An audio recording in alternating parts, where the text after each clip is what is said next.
Assalamualaikum warahmatullahi wabarakatuh. Perkenalkan, nama saya Muhammad Faiz Rasyadi, saya dari kelas 11 IPA 6. Beberapa hari yang lalu, guru fisika saya, Pak Udin, memberikan saya materi mengenai hukum Archimedes. Lebih spesifiknya mengenai gaya ke atas pada benda dalam fluida statik.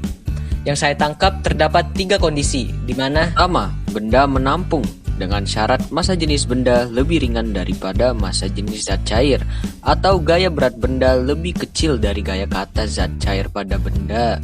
Lalu ada kondisi melayang dengan syarat massa jenis benda sama dengan massa jenis zat cair, atau gaya berat benda sama dengan gaya ke atas zat cair pada benda. Dan yang terakhir, benda tenggelam dengan syarat massa jenis benda lebih berat dibandingkan massa jenis zat cair. Gaya berat benda lebih besar dari gaya ke atas zat cair pada benda. kami pun menyadari bahwa ada satu benda yang dapat mengontrolkan diri untuk terapung, melayang, dan juga tenggelam. Benda tersebut ialah sebuah kapal selam. Karena saya penasaran dengan cara kerjanya, maka saya membuat suatu model kapal selam yang saya buat menggunakan barang-barang bekas. Pertama, saya menyiapkan barang-barang yang dibutuhkan, yaitu 1 liter botol, lakban, selang sebagai katup udara dan katup air, 2 buah baterai, paku, gunting, dan juga orang ganteng. Saya memotong selangnya menjadi 30 cm sebagai katup udara, 10 cm, 10 cm sebagai katup air. Lalu saya membolongi botolnya dan susah juga ya. Iya, dan ternyata saya kesusahan. Jadi ada 1 lubang di atas sebagai katup udara dan 2 lubang sebagai katup air. Lalu saya masang selangnya di atas, lalu selang di bawah dan selang di bawah lagi. Saya mengambil pelan, saya mengeratkan selang-selang tersebut pada botol.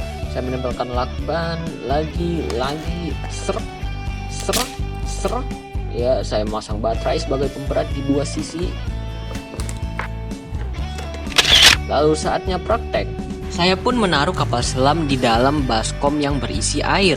Katup air yang terbuka membuat air memasuki kapal selam dan udara pun keluar dari kapal selam melalui katup udara, sehingga massa jenis dan gaya berat benda menjadi lebih besar sehingga kapal selam dapat tenggelam. Untuk menampung kembali atau muncul di permukaan, udara dipompa masuk ke dalam selang atau katup udara, dan air pun keluar dari katup air sehingga massa jenis benda dan gaya berat benda menjadi lebih ringan karena air sudah tidak lagi di dalam kapal selam.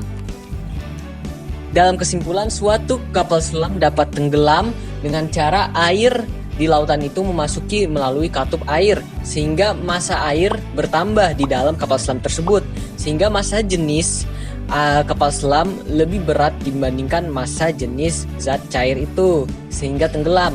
Agar untuk dapat kembali lagi ke permukaan, maka katup udaranya akan dibuka untuk memasuki udara, lalu airnya dipompa keluar sehingga massa airnya berkurang, lalu hanya berisi udara, lalu dapat kembali terapung. Itu saja yang saya dapat sampaikan. Terima kasih. Wassalamualaikum warahmatullahi wabarakatuh.